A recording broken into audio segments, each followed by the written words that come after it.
Vamos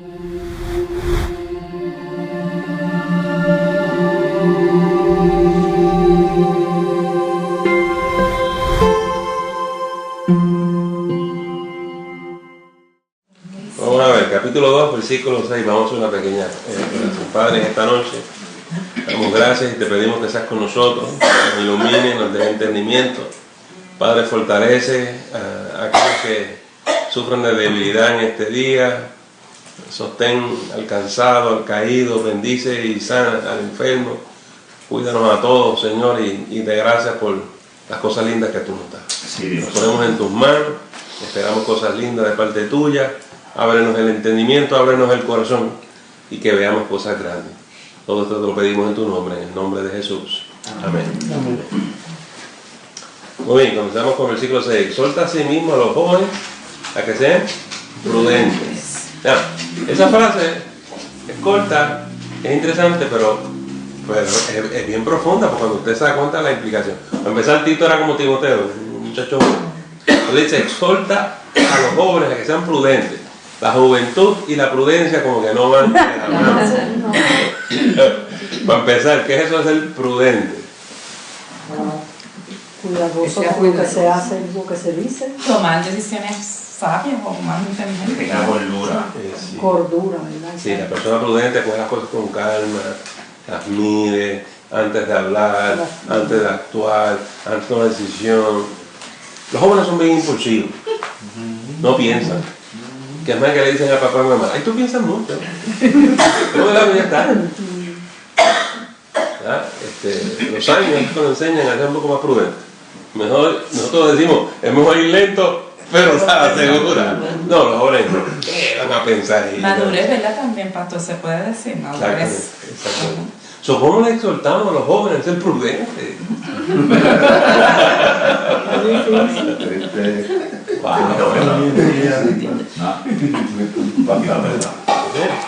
Es un versículo bien corto, pero cuando uno se sienta a mirarlo y dice, wow, espérate, ¿cómo hago esto? Y después un joven, Tito, exhortando a los demás a que sean prudentes. Lo que el apóstol está asumiendo es que Tito tiene prudencia. Vamos a mirar esto al revés. Quiere decir que muchas veces hay gente adulta que no es prudente. ¿No? Hay gente que es impulsiva y se zumban y se tiran. Y hay personas, pastor, que llegan a la adultez y a la vejez y nunca son prudentes. No son Nunca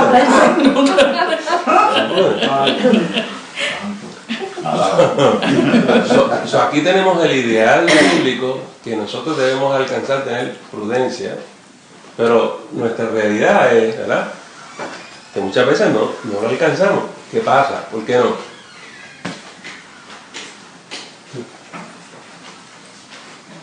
Porque no hemos madurado. Dígame, la pregunta le hice yo. Wrong answer.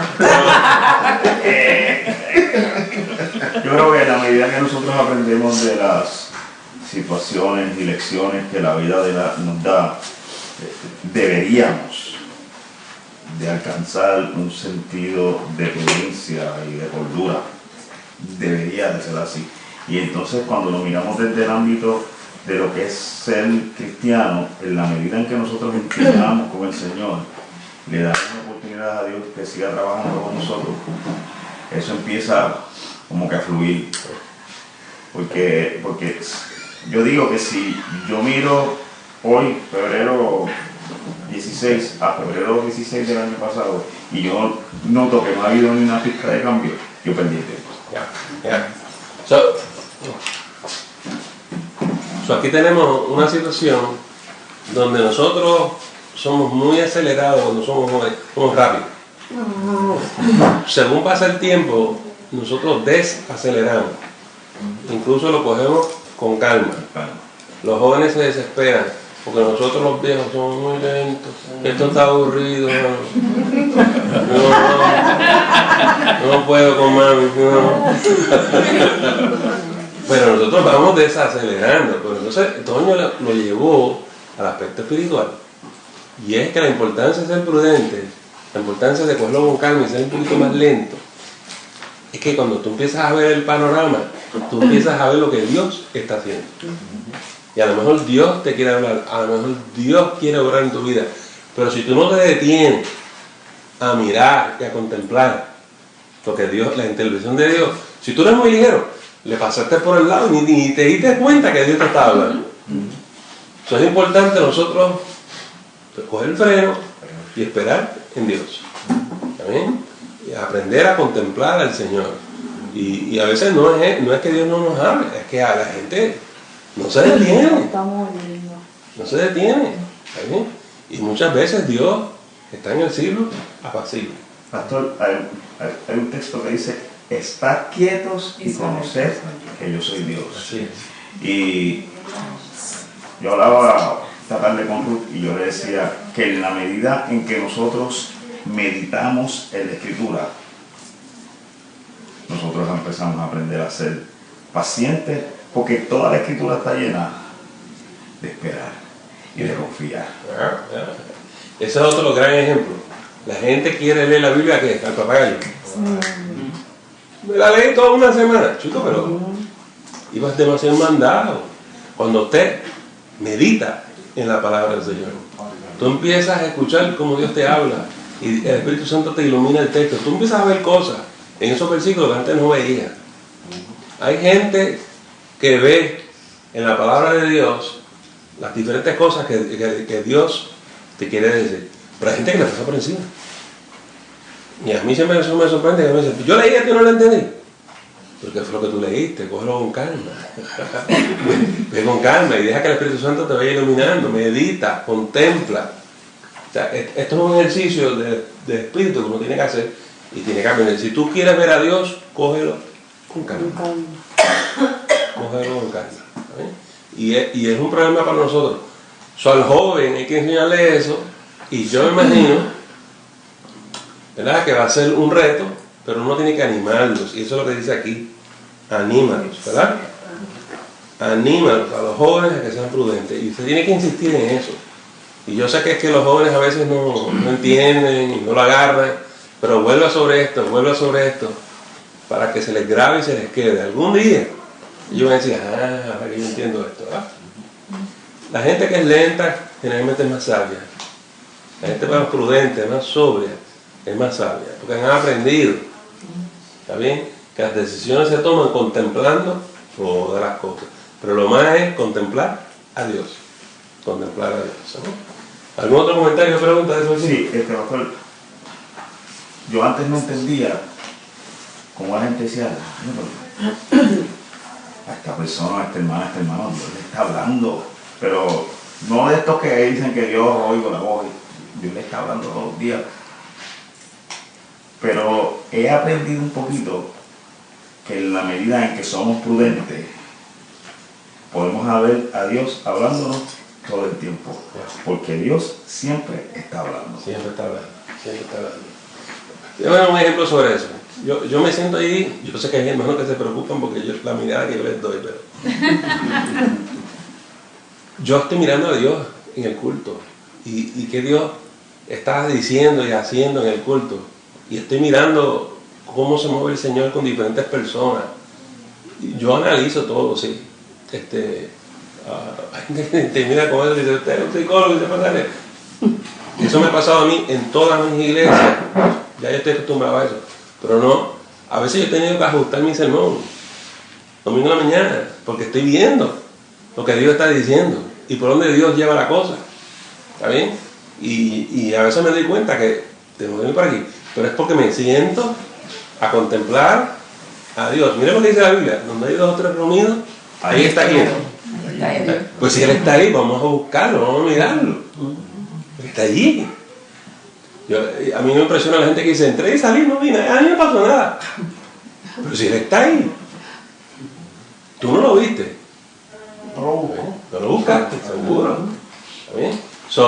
Ese es el tipo de cosas que nosotros necesitamos aprender a hacer: meditar en el Señor, contemplarlo, ¿verdad?, para nosotros entender cómo Dios nos habla y qué nos quiere decir, ¿verdad?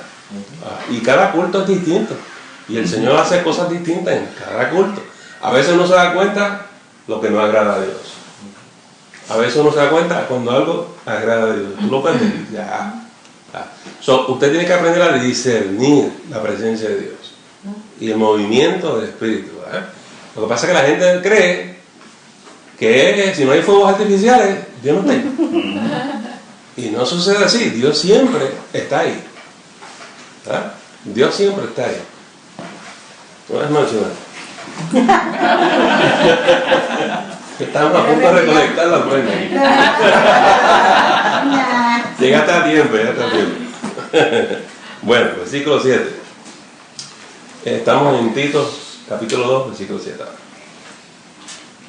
Presentándote tú en todo como ejemplo de buenas obras, en la enseñanza, mostrando integridad, seriedad, palabra sana y irreprochable, de modo que el adversario se avergüenza y no tenga nada malo que decir de vosotros. En otras palabras, tú tienes que demostrar la prudencia.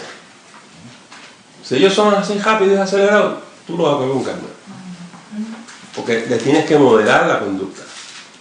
Y ellos por observación van a aprender. Me estoy acordando de mi nieto, que él los mira a todos ustedes en el culto, y si ustedes alzan la mano, alzan la mano.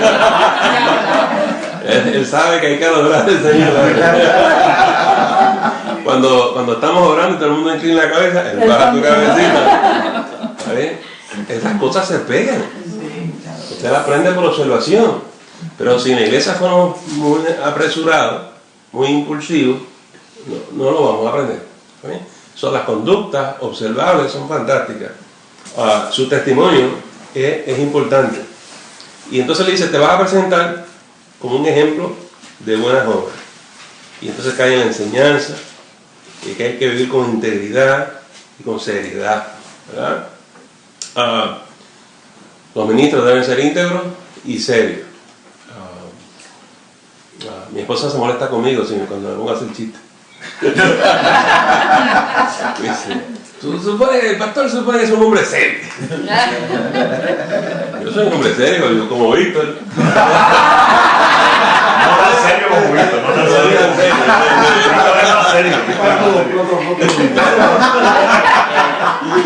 Pero de vez en cuando, ¿no, Víctor? Hay que, ¿verdad? Uno se reía. Pastor, nunca había visto un negrito rojo. Ya. ¿Qué pasa por ti?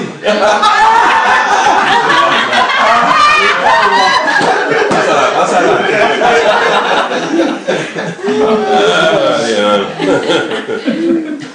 Entonces dice, palabra sana e irreprochable. Obviamente aquí se refiere a traer las escrituras de una sana. Pero los cristianos debemos ser gente sana, no malintencionada, no con doble sentido, gente sana. Vamos a ver esto un poquito más adelante, pero quería señalárselo aquí porque esto va a ser algo que él va a enfatizar en esta carta de Tito. De modo que el adversario se avergüence y no tenga nada malo que decir de vosotros. No. ¿Esto implica? Que te bendiga, hermano. Amén. Permiso. Esto implica, esto es lo que le está diciendo, dice, seamos un ejemplo, vive y ministra con seriedad, con integridad, porque hay alguien que está tratando de desacreditarte. ¿Está bien? Y tú tienes que callarle la boca. No le dejes a nadie razón para acusarte. Y cuando alguien nos empieza a acusar, es el enemigo, porque el enemigo es el acusador. ¿También? Es lamentable que en algunas iglesias todo el mundo se empieza a acusar de esto y lo otro. Y es diabólico. Diabólico en el sentido de que eso no edifica. Cuando las acusaciones vuelan, tú estás destruyendo, no edificando. ¿También? Y entonces eso es puro diablo en la iglesia. A veces los hermanos no se dan cuenta, ¿verdad? Que nuestras palabras, nuestra mente y nuestro corazón a veces son usados de una manera equivocada, ¿verdad? Y el diablo va con las iglesias y los hermanos ni cuenta se dan. ¿De qué canalla es? Eso es tu hermano en Cristo. No hablemos así. Lo fácil que se hace levantar una acusación falsa contra un hermano o una hermana en la iglesia. Por eso la Biblia dice, contra un anciano no admitas acusación, a menos que no sea con qué. Con más de 2 o 3 personas. Testigo, evidencia. Nosotros debemos vivir así y estar muy pendientes de eso. Antes de usted hacer una alegación, acusar a alguien, verifique. Pero pastor, de verdad que hay a veces unos canallas.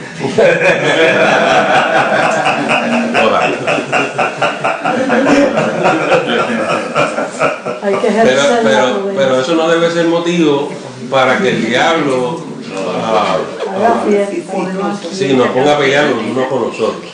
Hay que saber enfrentar esa situación, pero que no nos ponga a debatirnos y a crear disensión. Eso no es de Dios. Eso no es de Dios. Carlos, ¿tú tienes tu mano? Ok, yo como que vi algo.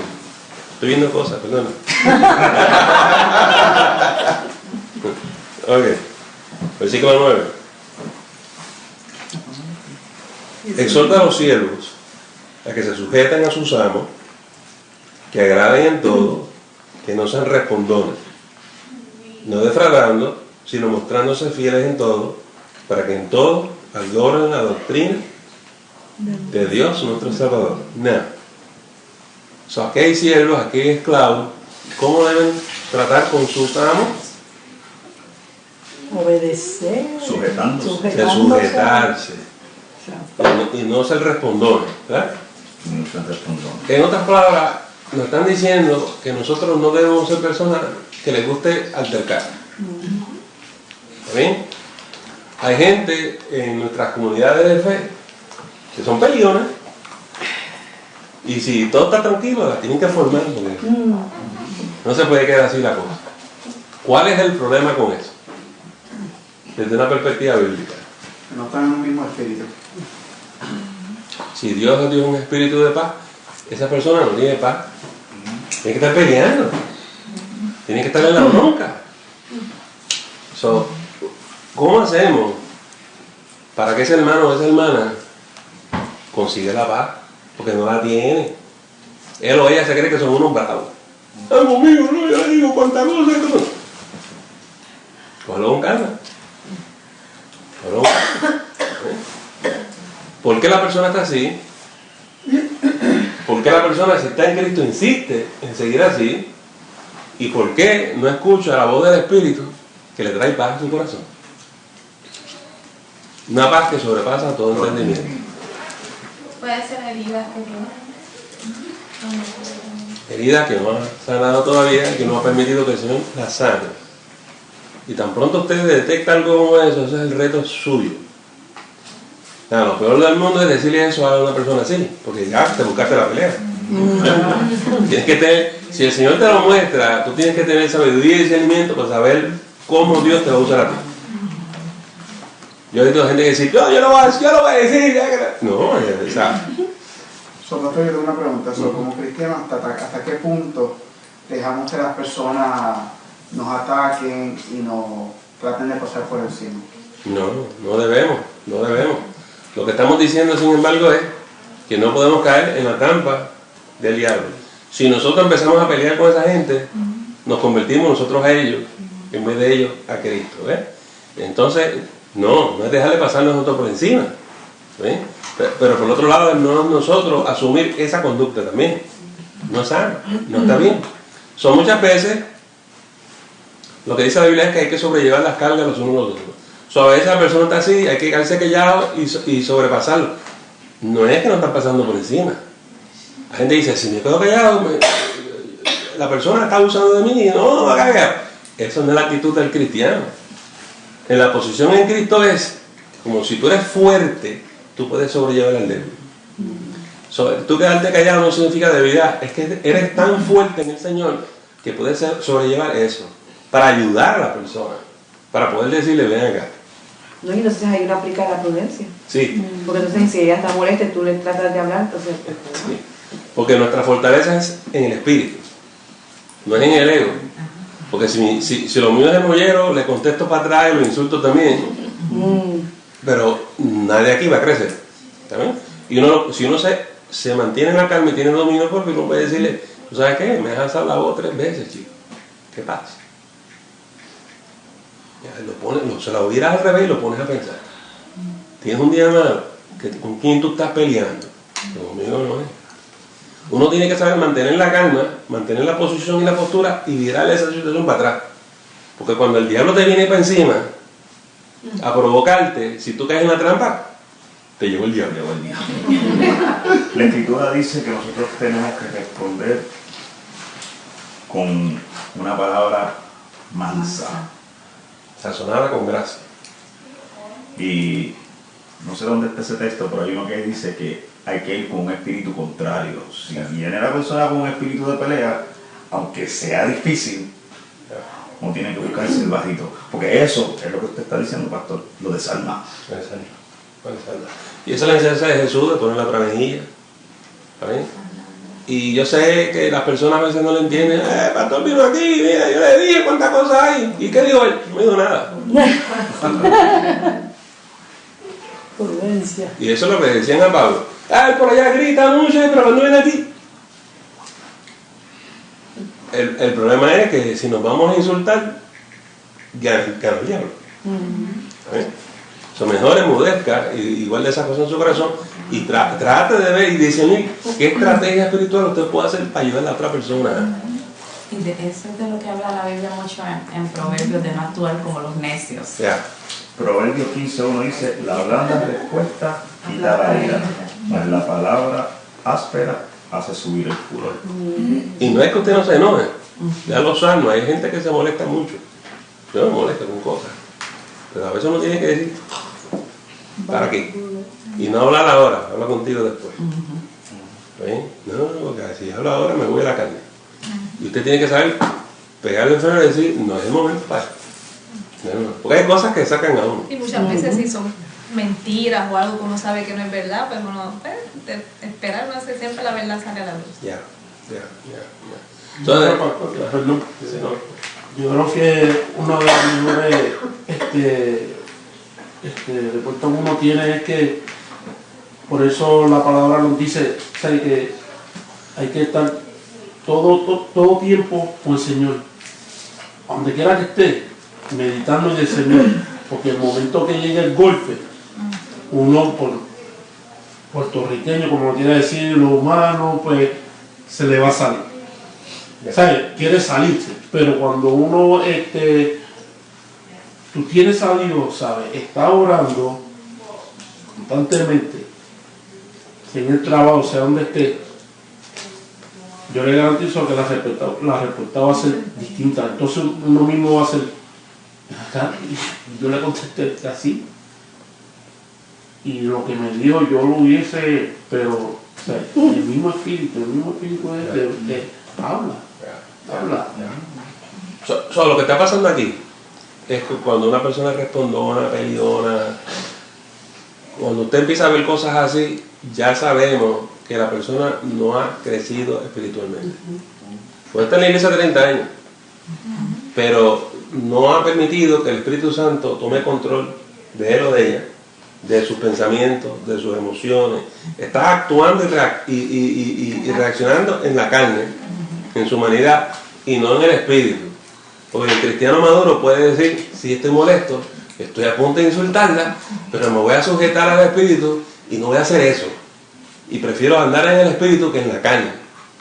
La persona que está impulsiva, la persona que no es prudente, no se ha sujetado al Señor. No ha aprendido a caminar en Cristo. Y la falta de madurez es obvia. Le toca a usted, si es que usted es maduro espiritualmente, si es el fuerte en este asunto, de ayudar a esa persona. Por eso es que le dice a Tito, tú sé un ejemplo. Tú ayuda a esa persona. Demuéstrale cómo es que se hace. Y nosotros nos vamos a tener que ayudar unos a nosotros para ayudar a la gente a crecer. Yo les digo, yo me gozo mucho con todos los nuevos que hay en la iglesia, pero sé que están cruditos. Y sé que a veces vienen de iglesias donde, olvídate, ¿está bien? Y son bebés espirituales, aunque ellos se creen que son experimentados y se creen que se las saben todas, yo los miro y yo sé, ¿está bien? Pero, ni modo, todos los bebés son iguales. Los bebés se creen que son grandes. Yo no he visto a uno que no piensa así, ¿está bien? Si usted quiere tener que hacer eso, sí, tú eres grande. Fantástico. Y ámalos y ayúdalos a crecer espiritualmente. Y no te pongas a contender con eso. Usted se pone a pelear con un nene pequeño. Tú eres un bebé. Usted no dice eso. Esa pelea usted no la va a ganar. Y afirme el bebé. ¡Ay, qué bien! Magnífico. ¿Está bien? Ayuda a la persona. Ayuda a la persona. ¿Está bien? Y así es que dice el cuerpo, todos los miembros unidos en amor, nos ayudamos a crecer espiritualmente. Y de esto es que se trata. Eso no es solamente asistir a la iglesia, es que tú pongas por obra la vida del espíritu y que tú te desarrolles espiritualmente. Y eso se ve en el camino, se ve en el fruto. La persona que no tiene dominio propio, que no sabe sujetarse, está fuera de control. Está fuera de control. ¿Está bien? So, necesitamos aprender estas cositas. Muy bien. ¿Preguntas, comentarios? Digo. 11. Porque la gracia de Dios se ha manifestado para salvación a todos los hombres, enseñando que renunciando a la impiedad y a los deseos mundanos, vivamos en este siglo sobria, justa y piadosamente. Vean con Carmen, ese 12. Nos está enseñando que hay que renunciar a la impiedad y a los deseos mundanos. Hay que renunciar a la impiedad. ¿Qué es la impiedad? ¿Ah? Maldad. No ser misericordioso. La maldad. Es gracioso ustedes hoy.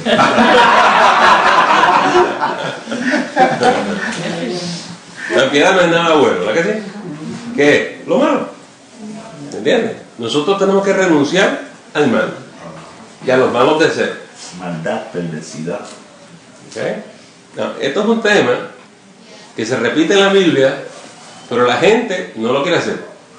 La gente viene a la iglesia y quiere ser cristiano sin renunciar a la impiedad. Porque ellos dicen que ellos no entienden por qué no se pueden hacer las dos cosas. Porque hay que dejar el mundo, porque hay que dejar el pecado, porque tengo que dejar la borrachera, porque tengo que dejar de meterme en esos clubes con todo el mundo desnudo allí. ¿Por qué? ¿Cuál es el problema? Si yo puedo hacer las dos cosas, pues el problema es que hay que renunciar a lo malo. Hay alguien que nos pide que renunciemos a esto. No, porque esto es importante. Hay gente que quiere ser fuerte espiritualmente, pero yo quiero que la gente entienda, si tú vives en desobediencia a la palabra, Dios no te va a fortalecer tu vida espiritual, porque estás en rebelión. Así que Dios mira esto. ¿Está bien?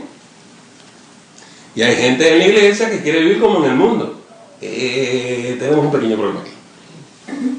Tenemos un pequeño problema. Muchas de nuestras iglesias son así. Hoy en día es una cosa espantosa. Los pastores antes eran más fuertes en eso y las iglesias eran más comprometidas. Por hoy en día fuman y beben y bailan en la iglesia. Olvídate en el mundo, en la iglesia. La gente dice, ay pastor, usted es un radical.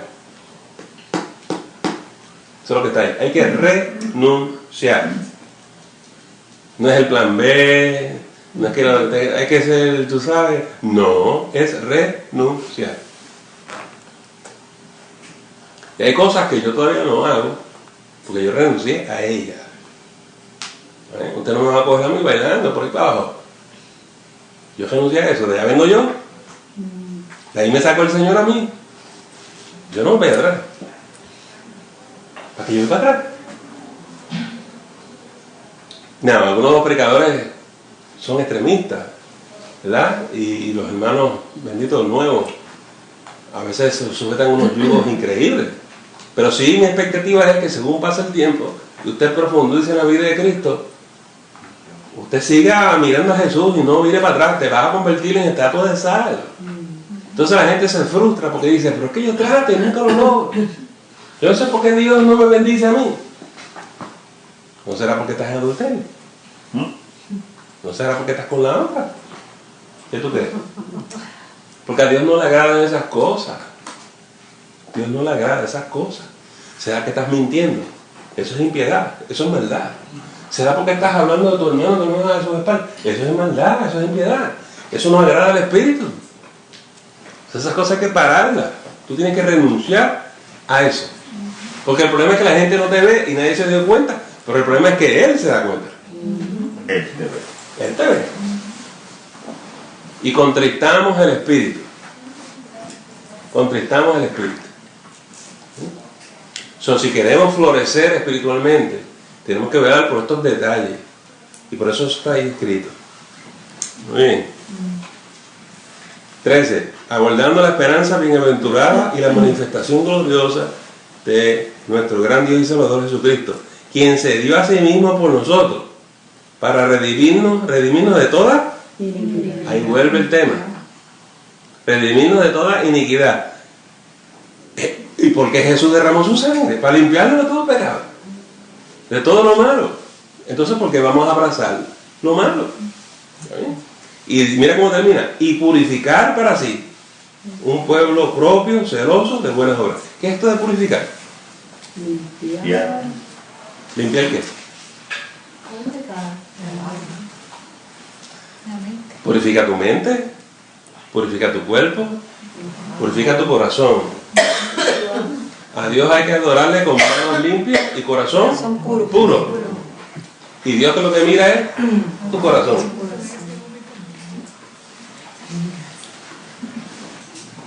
Yo lo que tengo que decir es que yo sé que hay gente que juega con esto y yo estoy diciendo, Dios no juega con esto. Porque su Hijo murió para esto. Para purificarnos. Para tener un pueblo santo, celoso. ¿Sí? Entonces esos detalles son importantes. Porque hay gente que dice, pero yo quisiera estar lleno del Espíritu Santo y hablar en lengua, que Dios me usa en dones. ¿Por qué no puede ser? Pero es un embustero. Porque Dios va a premiar el pecado. Está mal. Tienes que arrepentirte y renunciar al mal.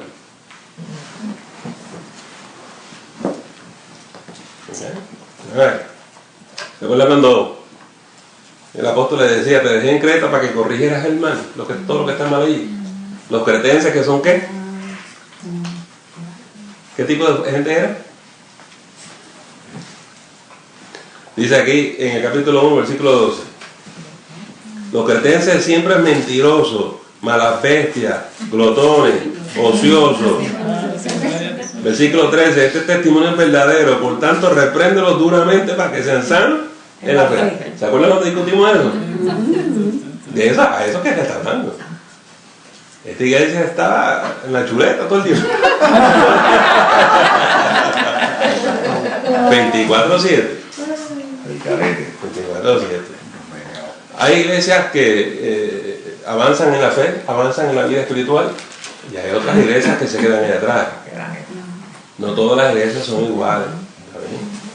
Y cuando uno está en una iglesia bien linda, que la gente tiene calibre espiritual, ay, qué bueno. Porque uno puede hablar y la gente lo entiende. Pero cuando usted está en otro tipo de iglesia, yo no quisiera pastorear la iglesia de los cretenses, ¿sabes? yo no voy para allá. Impar. Pero imagínese usted estar en esa iglesia. Siempre mentirosos, malas bestias, glotones y ociosos. Oh my God. Imagínate cuando vayamos a escoger la junta oficial. ¿A quién escojo? ¿El mentiroso o la mala bestia? El menos malo. ¿Al botón? Al menos malo. El menos malo. Oh my God. Al glotón. Todo el mundo votó unánime, glotón. Lo único que hace es... Bueno, no, porque alguien me calla. Alright. ¿Dónde me quedé, hermano? 15. Esto habla, exhorta y reprende con toda autoridad. Nadie te menosprecia. Ojo, vamos a hablar de menospreciando. Yo estoy seguro que todos aquí han sentido el dolor del menosprecio. En algún momento de su vida alguien lo ha menospreciado a usted. ¿Cómo manejamos eso? Específicamente aquí en esta gran nación. Nosotros en algún momento de la semana hemos recibido menosprecio. Usted no es el mejor, el más lindo, ¿verdad? Cuando usted es de segunda clase, cuando usted, ¿verdad?, no se merece una cosa o la otra, cuando usted lo excluyen y no cuenta con usted. El menosprecio lo hemos sentido en nuestras casas, en nuestra familia, El menosprecio lo hemos sentido en el trabajo, en la cultura. Eso está por ahí por todos lados. ¿Cómo manejamos el menosprecio? Pues tú eres. Cuando a ti te menosprecian, tú eres. ¿Sabes a quién menospreciaron? A Jesús. Lo vituperiaron, le escupieron el rostro, lo menospreciaron. ¿Cómo él lo manejó? Pidiéndole a su padre que los perdonara, no sabe algo así. Jesús los miró y le dijo, ustedes están bien malitos, están enfermos, ustedes son gente dañada, y yo lamento esto mucho. Ustedes necesitan sanidad, y solo ora al Padre y dice, Señor, perdónalo. ¿Está bien? Es su condición la que los lleva a esto. Ellos no saben lo que están haciendo. Cuando la gente te menosprecia a ti, ellos no saben lo que están haciendo. Están tan mal, tan dañados ellos, porque si estuvieran sanos, no te menosprecian. La cosa es, pastor, que cuando nosotros recibimos el menosprecio, lo menos que pensamos es, Padre, perdónanos porque no sabes lo que hacemos. Eso es verdad. Uno quiere como retaliation. Bueno, y si tú te quedas con el menosprecio, tú piensas que de verdad hay algo mal contigo. También. Hay que estar bien firme, hay que estar bien claro en lo que uno cree, en lo que uno es, Ya. para no afectarse. Ya. ¿Verdad? Y como a mí siempre me menospreciaron, pues por eso soy adicto a droga. Tú no tienes que ser adicto a droga. ¿Por qué tú tienes que llegar a esas decisiones? O me metí en una ganga, y así éramos cuando era joven. Yo no tuve a nadie que me quería, pero ok. De ahí Cristo nos rescata a todos nosotros. Y muchas veces las muchachas, porque las menospreciaron, pues tienen 15 amantes. Pues están buscando un hombre que las ame. Pero todos las desprecian. Tú no tienes que hacer eso. Hay alguien que te estima, alguien que te aprecia, hay alguien que te ama. Y que no te falla, cualquier persona te puede fallar menos Dios. Exactamente. Cualquiera te puede. Exactamente. Lo que donde estaba Mirna es donde tenemos que llegar, que era donde estaba Jesús. Ustedes me están escupiendo la cara, pero tú sabes qué. Son ustedes los que tienen el problema, no soy yo. Tú tienes que tener esa seguridad, esa convicción. No sé a lo que vine. Y eso toma años. Cuando somos niños, esas cosas no las entendemos. Este análisis no lo hacemos. Y este menosprecio lo cargamos hasta que un día en tu vida adulta tú digas, espérate. Esto es verdad. Entonces llevas la herida todavía, porque eso nunca se te va a quitar. Pero la vas a poder sobrepasar porque tú sabes qué. Tú no tienes que ser así. Tú no tienes que ser así. ¿Sí? Entonces la gente está en esa lucha porque en un día malo tú puedes caer en el menosprecio. Ay, que yo soy una porquería, no vale la pena. Pero tú tienes que volver y decir, espérate un momento, eso no es cierto, eso es mentira del diablo. Yo no acepto eso. Y usted tiene que saber en su mente y en su corazón luchar con el diablo y vencer. Yo creo, pastor, que en base a lo que estamos hablando esta noche, que yo nunca lo había mirado de esa forma, hay que mirar a la cruz. Yo creo que nuestra acción inmediata debe ser mirar a la cruz. Punto, se acabó. Ahí está la respuesta para sanar el menosprecio y para poderlo manejar, porque es bien difícil. Máxime cuando en los lugares de trabajo donde uno está y uno recibe, porque es bien fuerte. Yo hablaba con un siervito de Puerto Rico y él trataba de comparar el racismo de aquí con el racismo de allá. Y yo le decía, es otra cosa. O sea, tú tienes que vivirlo para tú poder saber qué es lo que es. Y tienes que poder escuchar a los afroamericanos para tú poder entender un poquito qué es lo que es. Y tienes que recibirlo. Y entonces, o sea, lo que estamos hablando ahora, que yo estoy aquí dándole vuelta, la respuesta está en la cruz. Eso. Y practicar que cuando sucedan cosas como esa, mirar a la cruz. Yes. La cosa es que si estamos en la disposición de practicar eso, ya sabes que vamos a recibir bastante menosprecio, porque si no a la verdad que el menosprecio no es un golpe, es un garrotazo. Es algo que, especialmente si te menosprecian de pequeño o de pequeña, eso tú lo llevas contigo. Entonces, mucha gente que yo conozco lo supera en Cristo. Cristo es el que te devuelve la dignidad. Cristo es el que te dice a ti, no, todo lo que yo hice es bueno. Tú vales. Tú eres mi hija, tú eres mi hijo. ¿Cómo? No te trates tú mismo así. Y uno tiene que mirar la cruz y agarrarse a la cruz para recuperar tu integridad y tu dignidad. Porque si tú le haces caso a esas voces viejas que te siguen menospreciando, cada vez que tú te acuerdas que te decían así o te insultaban de esta manera, tú vuelves para abajo y tú caes en depresión. ¿Está bien? Tú tienes que agarrarte a la cruz y decir, no, eso es mi hombre viejo, mi mujer antigua, eso dejó de ser, yo ahora soy una persona hecha y derecha.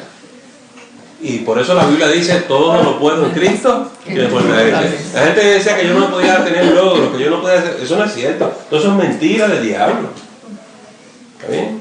Y usted entonces empieza a dar los pasos adelante en el Señor. Y lo que debe estar ocurriendo en la iglesia es que la gente aprenda a caminar y ser hombres y mujeres hechos y derechos. Y tu vida es transformada, tú te conviertes en otra persona. Y cuando la gente te ve, dice, pero esta no es aquella, mírala ahora. ¿Quién te hizo eso? Jesús. Me dio mi vida, mi dignidad. Y tú te mantente en esa cruz, porque si te sales de ahí, caes en eso, caes en eso, caes en eso. ¿Sí? Y la gente a veces piensa que lo lograron por sus esfuerzos. That's not true. La vida te la dio Cristo. La vida te la dio Cristo. Ok. Versículo 3, capítulo 3. Recuérdales que se sujeten a los gobernantes y autoridades, que obedezcan, que estén dispuestos a toda buena obra. Ahí viene la palabra sujeción de nuevo. Y ahorita nos tenemos que sujetar a los amos, pero ahora es a los gobernantes, al gobierno. Oh my God. El cristiano se supone que sea un buen ciudadano. Yo quiero decirle que eso es condicional. Aquí, el buen gobierno que están hablando es el gobierno de Roma. Pero cuando tú te vas al Apocalipsis, el gobierno de Roma es el anticristo. Y eso nos pasa a nosotros. Y pasaba en Israel en el Antiguo Testamento. Hay administraciones donde el rey era un rey bueno. Magnífico, pero hay administraciones donde el rey era malo. Y tú te sujetas a rey bueno, pero no te sujetas a Jezabel, ¿sabes? ¿Sí? Y tú te sujetas a...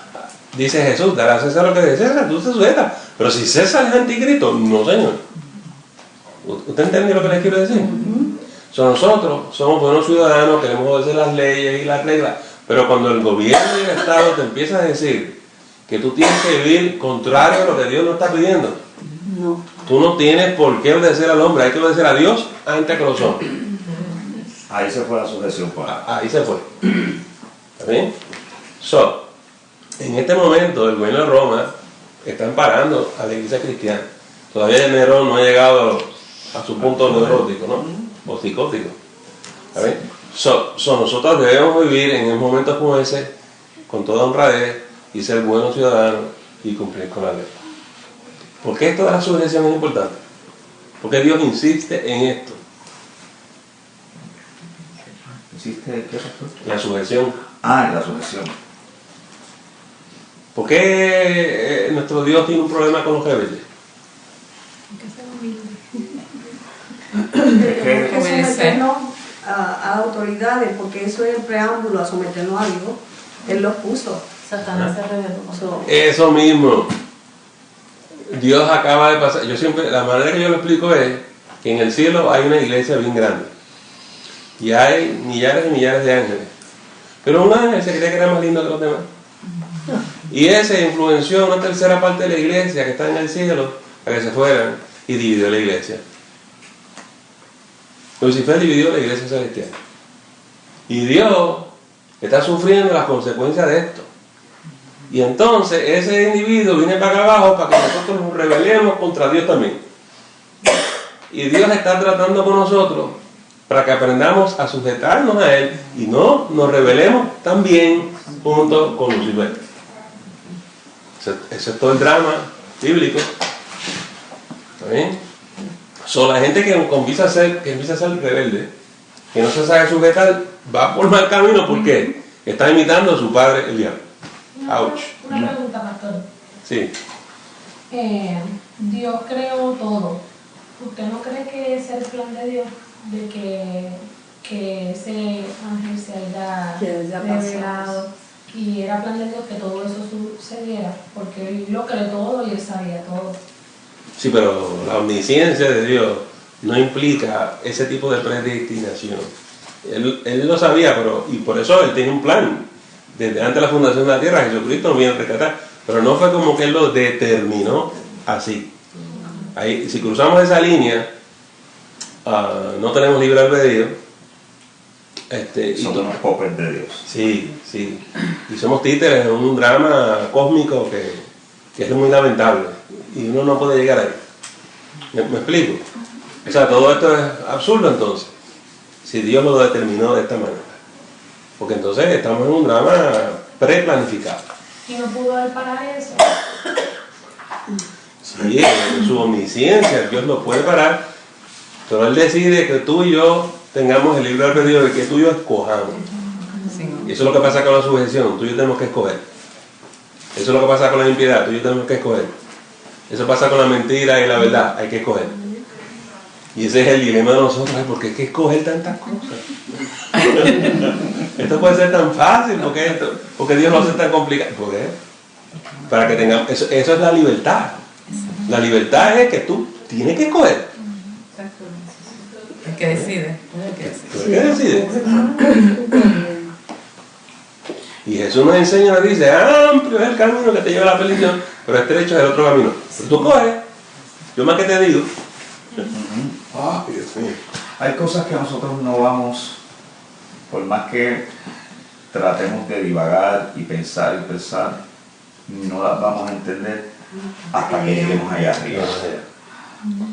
Dios trazó un plan para nosotros, para cada una de las vidas de nosotros. Y Dios a cada uno de nosotros nos hizo con un propósito. Y su propósito principal es adorarle. Y nosotros tenemos que meternos en ese plan. Y en medio de todas las situaciones y preguntas que nosotros tengamos, que nos ponemos a divagar, cosas que no las vamos a entender.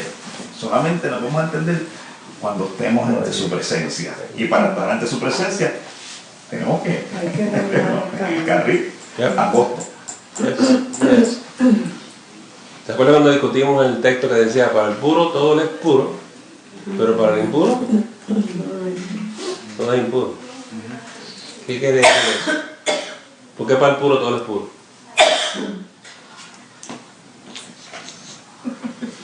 Decimos que los niños son inocentes, porque los niños no miran el mal, ni la malicia, ni maquinan.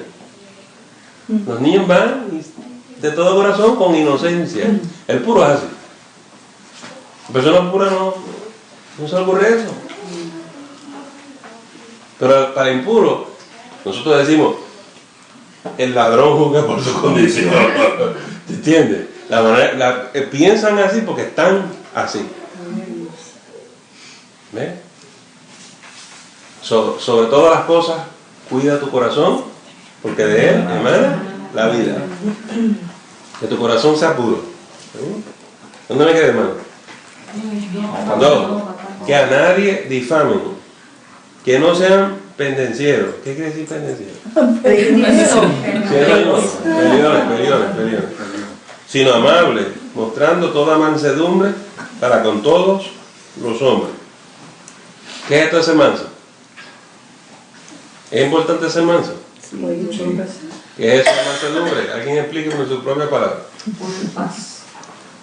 Poner la paz. Contestar con prudencia. De una forma positiva. Cambiar. Como estábamos diciendo ahorita. Yes. Si una persona está enojada y gritándote, si tú le vas a responder de la misma forma, no vas a llegar a nada. La persona peleona está fuera de control. No tiene control de su corazón, su alma y su espíritu. Está dominando cuánta cosa hay, cuánto insulto hay. La persona con mansedumbre tiene control de su corazón. Tiene dominio propio. No reacciona. Entonces empieza, espérate, vamos a hacer esto así, vamos a hacer esto así. Es prudente, o ella es prudente, porque está manejando la cosa de otra manera. Y no nos salimos de ahí. Ahí es que hay que quedarse. Nada, ¿vamos a aplicar esto al matrimonio?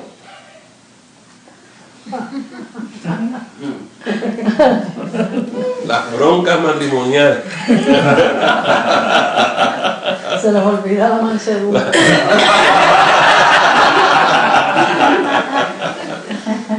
¿Verdad? Que escalan y llegan a unos niveles que uno dice, pero wow. Y hay gente que cruza unas líneas que uno dice, pero ¿dónde? Esa persona no tiene freno. No tiene freno. Le pasa por encima el más lindo. No podemos andar así en Cristo. No podemos andar así en Cristo. Nuestros matrimonios no pueden ser así. Si usted está casado con un hombre así o una esposa así, tiene que ayudar a su esposo y su esposa, porque esa persona es un bebé espiritual. Aunque esté viniendo a la iglesia, le falta un largo trecho. ¿Amén? Porque hasta que no alcance la mansedumbre, no podemos tocar los temas. No los podemos tocar. Y su relación matrimonial no va a llegar al próximo nivel hasta que no lleguemos ahí los dos. Hay gente que me dice, pastor, porque yo no puedo tener matrimonio como aquellos hermanos, que no, un matrimonio tan lindo. Porque tu marido no es así. Me comparé con aquel, porque aquel está a años luz. El tuyo le falta gatear un montón. Será el más bocón del barrio, pero es un bebé. Y le falta. Porque esto no es el más que grite. No es el más que grite. El más que aguante. El más que aguante. Ya, la mansedumbre toma tiempo y usted tiene que pasar por muchos lugares para alcanzar la mansedumbre. Déjenme decirle la ilustración de dónde viene. Cuando usted tiene un caballo no domado, el caballo es salvaje. Pero entonces el jinete lo doma. Y el caballo termina siendo manso. Que cuando usted hace así, va para allá. Cuando usted hace así, va para allá. ¿Tú sabes quién te doma a ti? El Espíritu Santo. Que te va a quebrantar y te va a domar. Y que cuando el Espíritu hace así, tú vas para allá. Y cuando el Espíritu hace así, tú vas para allá. No la esposa, el Espíritu Santo. El Espíritu Santo. Bueno, la esposa ayuda.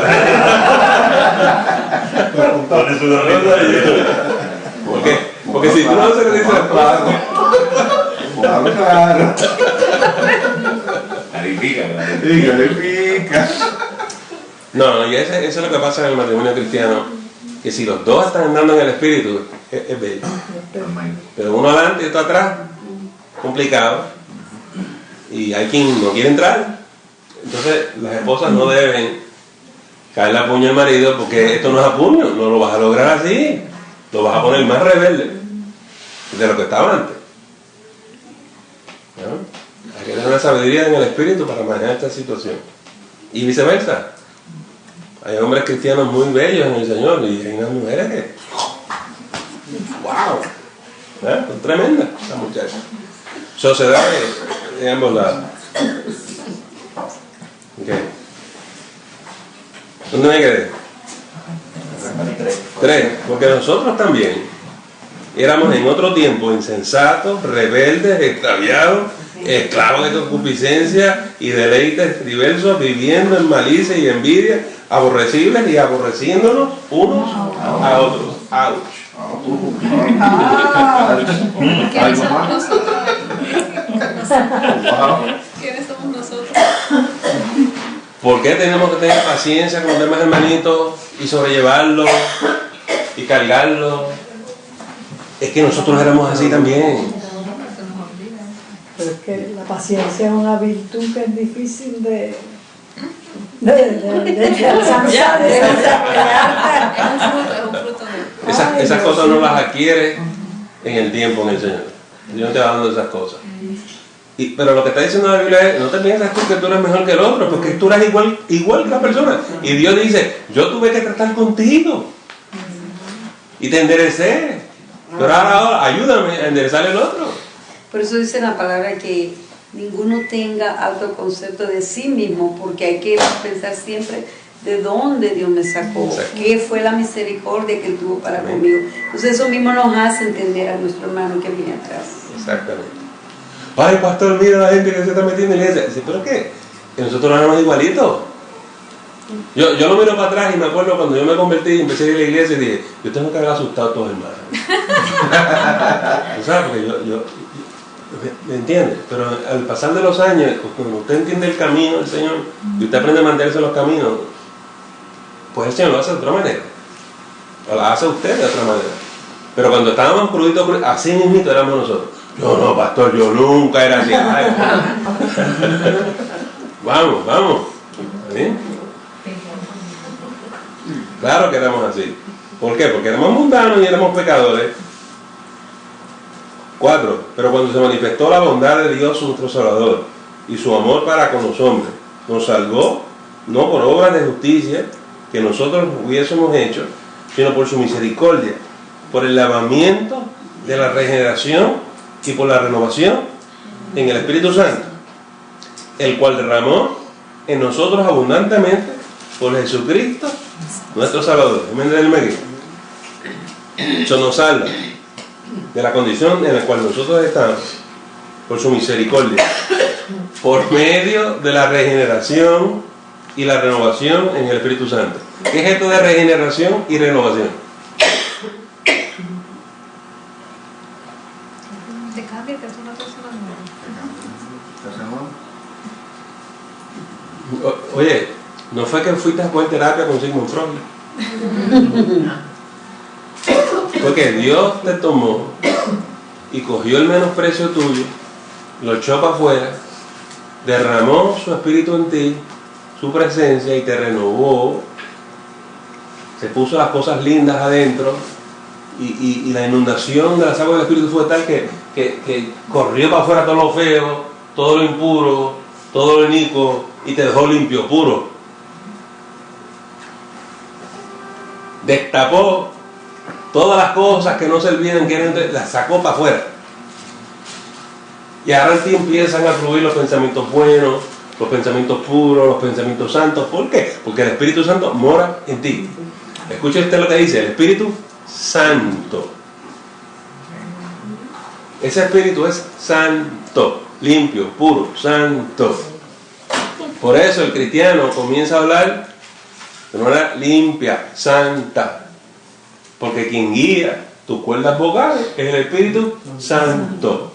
Ese es el Espíritu que mora en ti, en todo lo limpio, en todo lo lindo, en todo lo puro, en todo lo santo, en estas cosas pensar.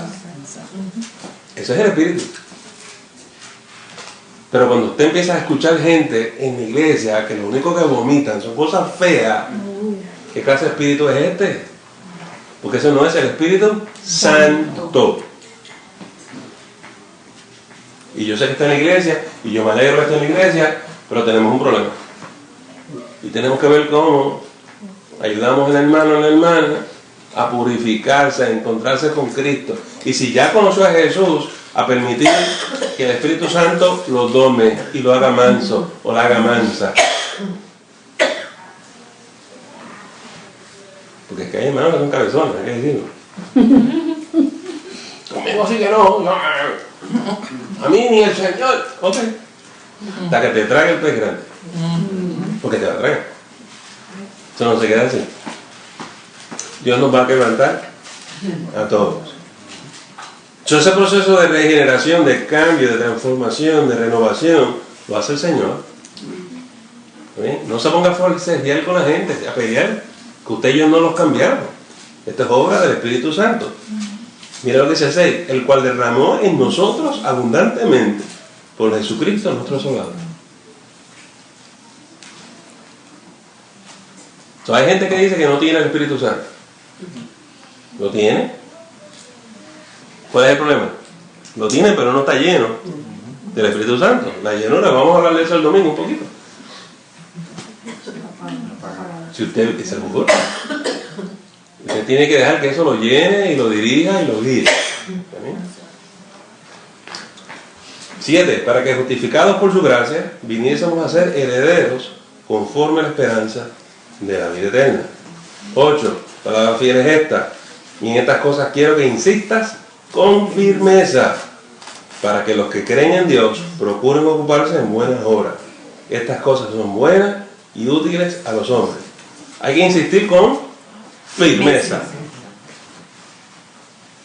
¿Por qué hay que insistir con firmeza? Para que tengan la consistencia y no estén como las olas. Exactamente. ¿Qué gente insiste, reincide en su pecado y tiene que ser uno firme para no?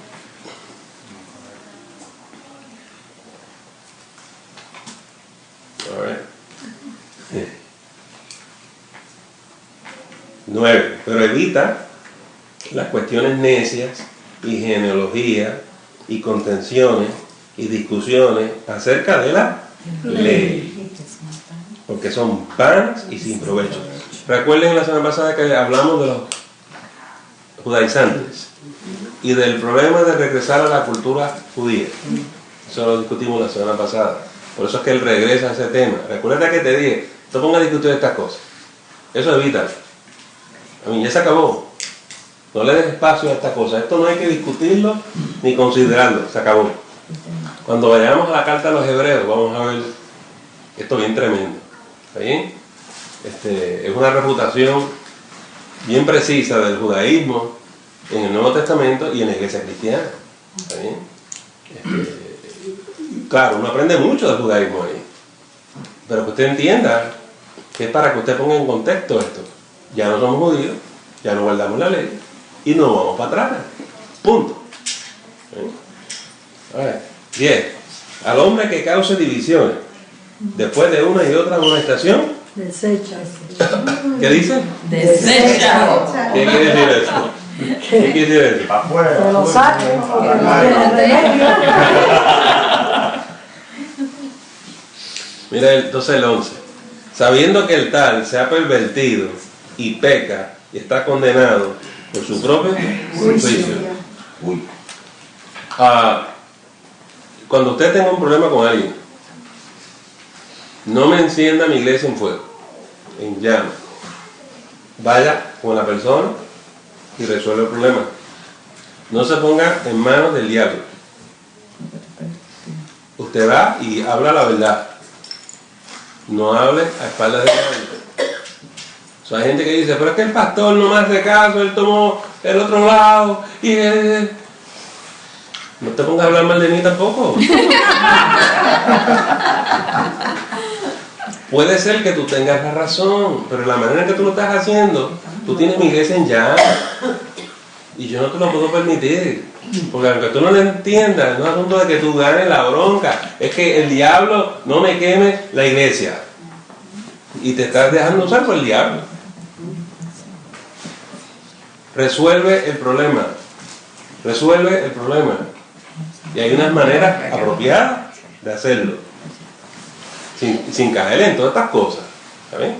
Por eso dice que se ha pervertido. La persona que causa decisiones después de ninguna y otra. O sea que a veces la persona insiste en esta conducta. Hay momentos que usted tiene que tirarle la línea. ¿Se escucha usted? La persona que le da problema a usted, después de una y otra vez, deséchalo. Yo he escuchado a los nueve decir, ya yo no voy a tratar más con él. O sea, hasta aquí. Yo no voy a seguir peleando.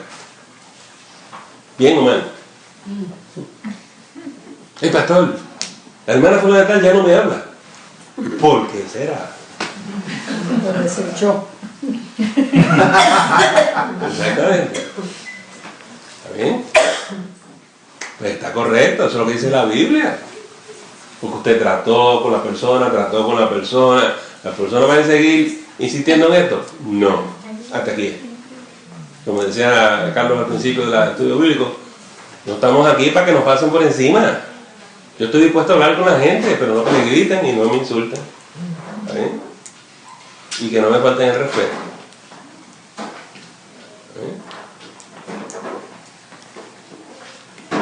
Oiga. Pero lo peor de todo es dice que peca y al final y condenado por su propia juicio. ¿Por qué la persona está condenada? que su pecado lo alcanza.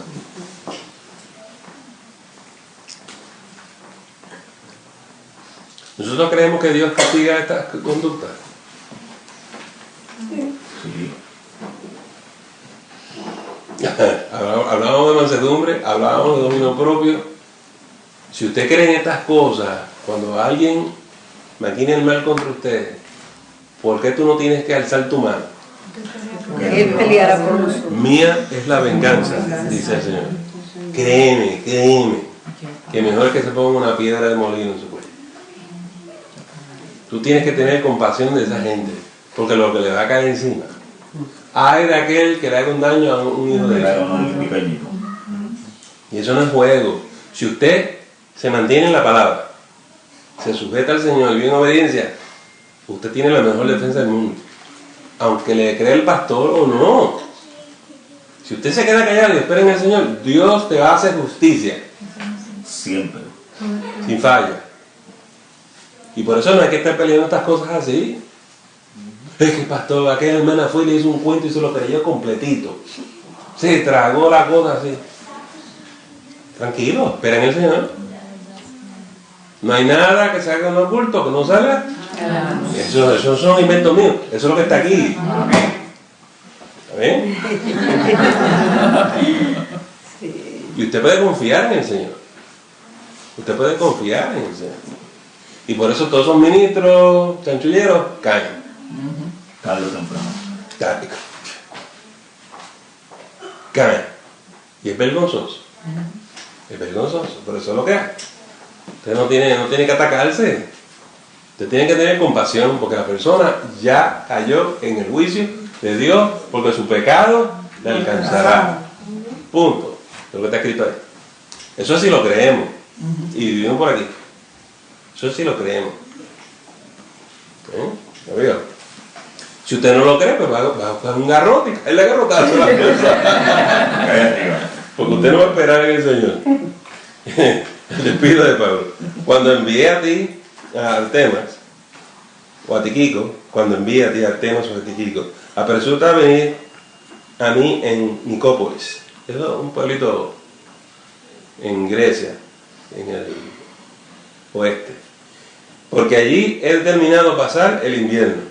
A Cenas, intérprete de la ley, y a Apolos, encamínales con solicitud, de modo que nada les falte. Y aprendan también los nuestros a ocuparse en buenas obras, para los casos de necesidad, para que no sean sin fruto. Todos los que están conmigo te saludan, saluda a los que nos aman en la fe. La gracia sea con todos vosotros. Amén. Bueno, esta noche, ¿en qué les hizo pensar lo que estuvimos hablando? Temen sus reflexiones. Porque a veces nos quedamos callados cuando empezamos a pensar en cosas. Pues pastor, que en el mundo siempre van a haber personas que van a quizás levantar falsos testimonios contra ti, o van a levantar cosas o decir cosas de ti, pero si tú sabes o estás claro que estás haciendo las cosas bien ante el Señor, no te tienes que preocupar de él porque el Señor se va a encargar de eso por ti. No tienes tú que levantar la mano. Eso. Yo creo que además de eso nos ayuda a crecer en el espíritu y nos hace más fuertes, porque al depositar nuestra confianza en el Señor y confiar que Él es el que va a hacer, es algo que cuando pasa todo va a orar para bien.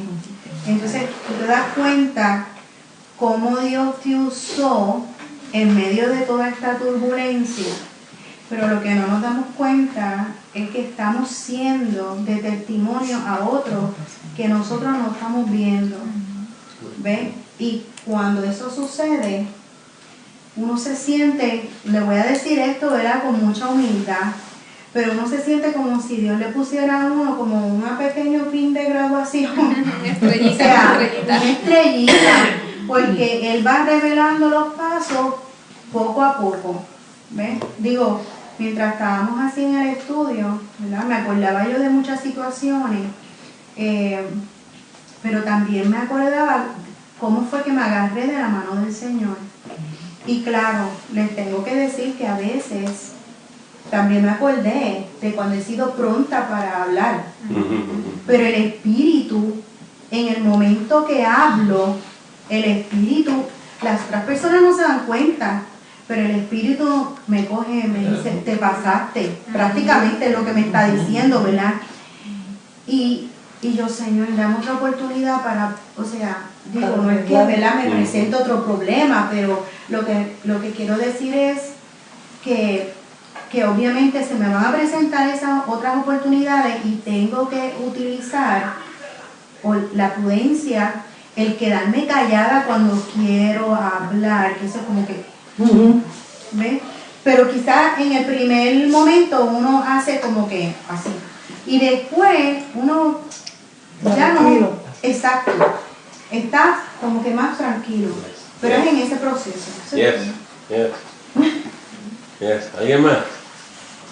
Yo digo, pastor, que está pensando, a veces mi novia y yo, Vilma,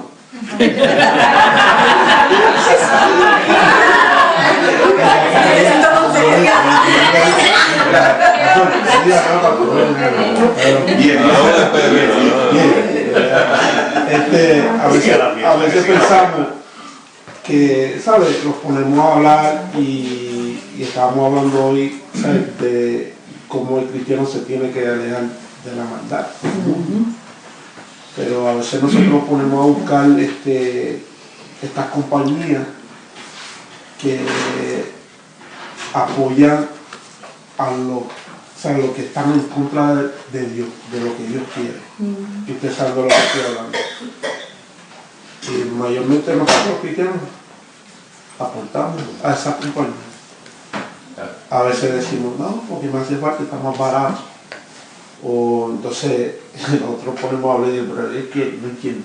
Es que porque aquí está más caro, pero no apoya a lo que está en contra de lo del Señor.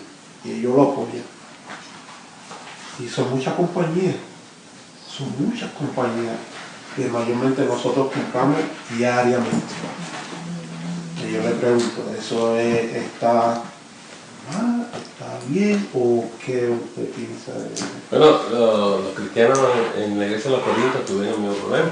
Voy a la carnicería y compro esa carne dedicada a los dioses estos falsos. A mí que a veces tengo sed y me quiero comprar Coca-Cola, ¿no sabes? Estoy pecado, no sé. Muy bien. Y es cuestión de tu orar y la oración santifica todos los alimentos. Si uno lo sabe y lo puede evitar, muy bien. Pero a veces tú no lo puedes evitar, porque tú ni lo sé. A mí, si tú piensas en esos hermanos de la iglesia de Corintios, yo voy a la carnicería a comprar, qué sé yo, si está delicado el diablo, no, a mí no, pero tú por la oración lo santificas y ya está todo. Pero si tú lo sabes, y lo evitas, porque lo sabes. Pero muchos de nosotros compramos cosas. Hay veces es que no hay más opción. Es que entonces podemos caer en un extremismo. Ahora mismo, la compañía a la que nosotros pertenecemos es la primera compañía que avaló lo de las parejas consensuales y lo de tener relaciones entre hombres y mujeres. Es la primera compañía. ¿Qué hacemos nosotros? ¿Renunciamos o no renunciamos? Porque estamos aportando a eso. Yo creo que a veces nosotros no podemos perder de perspectiva que podemos caer en un ¿cómo se dice? En un extremo, podemos ser extremistas. Yo creo que nosotros tenemos que buscar agradar a Dios sobre todas las cosas y tratar de vivir. Oye, yo estoy de acuerdo contigo, pero si el caso es un punto extremo que esto te va a cortar a ti, a desobedecer a Dios, hay que cortar. Esa es la sabiduría que quiero hacer en eso. ¿Entiendes? Ya quiero hacer eso. Ruth, tú querías decir algo, ¿no? No, que muchas veces, por ejemplo, lo leemos y pensamos que en aquellos tiempos pasaba eso, y eso pues sigue pasando en las iglesias actualmente, pero Dios cumple sus propósitos para glorificar a su pueblo, para purificarnos, porque todos estamos batallando con problemas de caracteres, de muchas cosas, y Dios las permite muchas veces para purificarnos, para limpiarnos de ciertas actitudes. A veces quedamos en vergüenza, no tuvimos, como decía la hermana, a veces la habilidad o la sabiduría de mantener la cordura, y a veces lloramos y nos sentimos tristes porque no lo quisimos hacer, pero impulsado tal vez por nuestro coraje, hablamos fuera de tiempo y nos hace daño. Pero eso nos ayuda a que la próxima que viene estemos pues pasivos y Dios cumple el propósito en su pueblo para glorificarse Él para sí en nosotros. Entonces, estas cosas nos ayudan a todos. Déjenme, yo quiero terminar con este pensamiento, esta reflexión de ustedes. Hemos estado hablando esta noche de cómo crecer en el Espíritu, cómo meditar en las cosas del Señor, cómo ver a Dios en nuestra vida, ver cómo usted y yo nos sujetamos al Espíritu y nos mantenemos ahí. Hemos estado hablando del desarrollo espiritual suyo y mío. ¿Saben? Esto es la vida en el Espíritu. Hay gente que no entiende esto y se cree que la gente espiritual son los que hablan en lenguas los mismos en la mañana en la iglesia, o los que profetizan. Y por eso el apóstol dice: yo puedo hablar en lenguas y puedo tener toda la profecía, pero si no tengo ¿qué? Amor. Estoy hueco, estoy vacío. Usted tiene que tener una vida espiritual sana, firme, fuerte, para vivir en Cristo, en el Espíritu. Los dones espirituales son los dones espirituales. Las manifestaciones espirituales son manifestaciones. Eso es todo. Pero usted no vive hablando en lengua todos los días, ni profetizando todos los días. Usted tiene que andar en el Espíritu todos los días. ¿Me entendió la distinción? Es un estado de vida. Tenemos que mantener. Hay iglesias que quieren ver el brinco y el salto. Yo lo que quiero es ver el fruto del Espíritu. Ese es mi énfasis en esto. Y que nuestra iglesia crezca en el Espíritu. Y que tú empieces a ver al Espíritu obrando en tu vida. Y que tú entiendas cómo es eso. ¿Eh? Porque podemos estar 20 años en una iglesia brincando y saltando y cantando corito. That's nice. Pero si no crece. Si no crece, estamos en el mismo sitio. ¿Eh? Del alma que está brincando, haciendo de todo. Y yo creo en todas esas otras cosas, pero aquello sin esto es hueco, es hueco, es hueco. ¿Agarramos? Vamos a estar contentos.